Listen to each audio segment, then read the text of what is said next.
All right, week 7 waiver wire warriors. How you guys doing out there? This is Johnny B. I'm at UpsideDownDrafting.com. Thanks for tuning in. Let's jump right into it. Waiver wire gems or nuggets, whatever you want to call them, right? I'm in a big boy league. I'm 6-0, haven't lost. I'm sure some of you have a JV league, right? Your family league, and then your work league, and good for you wherever you're at. Remember, you can be 100% perfect record and then lose the first round of the playoffs. So don't worry if your record's not like mine. It's just I've made some key moves and I have some key players that no one else has in my league, and therefore that's what I'm doing. So stay with it. Follow the advice here that I'm giving you, and whoever holds the gold, right, is going to rule. So hold that gold. Find the nuggets. Here we go. So let's go back down as we scroll here to week 6. Theo Riddick. 10 fantasy full points if you're playing the PPR, right? It's not bad, right? He's even good in standard leagues, but I think it's a PPR nightmare for the guy that you're playing against because Riddick can take it to the house. You just never know when that swing pass is going to hit. Reminds me of like Ahmad Bradshaw back in the day, right? So Theo Riddick, small, choppy steps, he'll get you the points. The running back Zenner is out with some cracked ribs, so that kind of paves the way here. We don't know what Amir Abdul is doing exactly, but we know this. Matt Stafford has stepped up. He's finally back. I just see the light with him and Calvin Johnson. Yes, it probably took a Chicago defense to get him back, but that's okay. I mean, the Lions had a tough schedule coming out of the gates. And just remember, down the stretch, the Lions play in a dome. They play in a dome the last 3 weeks of your fantasy playoffs, so don't sleep on Riddick. Again, I got him last week. If you're looking for him this week, find him and get him. How much do you spend, Johnny B? Is the question I'm getting a lot. I don't know, 15% of your budget's fine. I'd say Theo Riddick's worth that. But don't go crazy if you don't get him, right? Revisiting kind of a Nile Davis, right? The Chiefs, everyone's emailing me, hey, man, what happened? Well, here's the deal. They played a tough defense, right? Minnesota wasn't exactly a cakewalk defense, but West outsnapped him 43-19. Hey, good for West, man. West nicknamed his the Shark, and the Shark, out of those 43 snaps, didn't do much. He even fumbled the ball, right? And then Coach Andy Reid put in Nile Davis. So I wouldn't worry about Nile so much. He's a long-term play, like I said, and I think once the goal line situation's set up for him, again, you got to remember, offensive lineman, Alex Smith, guys got to get used to him, okay? Now you have an injury with Macklin. There's a lot going on here with the Chiefs, and that's where I think they get back to what they know and what's steady, and that's why Nile Davis will eventually smooth out those snaps. It'll kind of balance out everything, and Charkandrick West, the Shark, I think he just comes in on third downs. That's my opinion. That's what I'm saying here. I just would not give up on Nile Davis over 1 week. So what are we talking about this week? Well, you got the Week 7 Nuggets. I really like Kyrie Robinson on the Saints. I think he's coming around nicely. I think you got Ingram, you got Spiller. Those guys are doing well. That's fine. I just like what I see in Drew Brees, and I wouldn't really sleep on this guy. If you have roster room, right? If you have some room, go get Kyrie Robinson right now. I don't think anybody's looking at him. Go get him. Find him. Grab him. Put him on your bench. I think he's a nice play for future matchups, and don't sleep on him.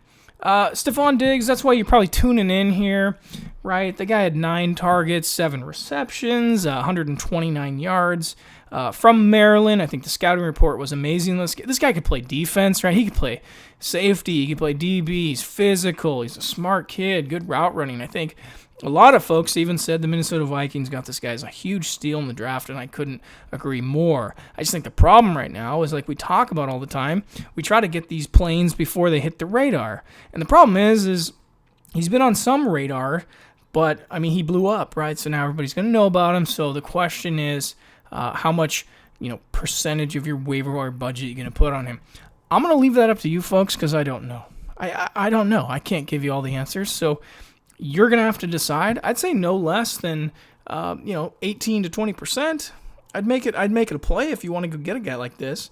He's explosive, and don't be surprised if they trade Cordell Patterson. I really think so. I mean, the Vikings have given up on that guy, and here comes a guy that could be the number 1 seeded wide receiver, right? And Teddy Bridgewater is going to look for this guy more and more and more. They get the tight end Kyle Rudolph coming around, right? This is North Turner offense, right? AP's in a groove, and when they don't run it or they're playing from behind, which Minnesota can be down the stretch playing from behind, Diggs is going to get you a lot of fantasy points in the PPR segment. For tight end, I have Ladarius Green. I'm not going to really get into him, but I'm running out of tight ends to give you guys here, man. If you haven't followed the advice and taken what I've said for a grain of salt here, then we're running out of time here with tight ends. This is week 7. You should have a tight end. Sorry, it's just how it is. Defense, I'll say the Steelers this week. On your waiver wire, checking them out. But any other questions you guys have, send them over. Give me an email, info@upsidedowndrafting.com. Again, I'm the guy who drafted Jamal Charles round 1. I have Jordy Nelson round 2. I have 2 injured players. I'm still 6-0. It can be done by the likes of some of the guys on my team. I got T.Y., I got Travis Kelce. I even have Joique Bell, right? He's not even on my team anymore. Trey Mason, not even on my team. I got Bennett, tight end, Shane Vereen, Danny Woodhead, a steal, Bolden, Niall Davis, Stevie Johnson, Carson Palmer, probably the best pick of my whole team, and then James Jones, okay? That's how I'm doing it. I'm inserting a lot of these waiver wire picks, and it doesn't really matter, folks. They don't paint pictures. It's like golf. They just want to know what you shot, okay? And every week I'm putting up some huge points. So as we look at my graph here, again, 3% of my pyramid says it's about injury, okay? 57% is your draft. I drafted well. But then now we're in this 40% in-season management. This is from my book, Fantasy Football via Upside Down Drafting. Check it out. But I'm hoping that you guys are taking your waiver wire night seriously. You're spending some time. Nothing gets done unless it's on a calendar. Last time we checked, humans cannot do thoughts. You can't do a thought. If you're thinking about a guy, I was thinking about Willie Snead. You never did it. Well, then that's your fault, okay? You can't do thoughts. You got to execute. You got to make these waiver wire nights special. Take the time and go get them. I'm Johnny B. I hope everyone's doing well out there. And again, shoot me an email, info@upsidedowndrafting.com. I'll be happy to answer anything. And I just wish you guys the best, all right? We're like halfway through, so make it count. Go get them. Talk to you soon. We'll see you next week. Johnny B. Out.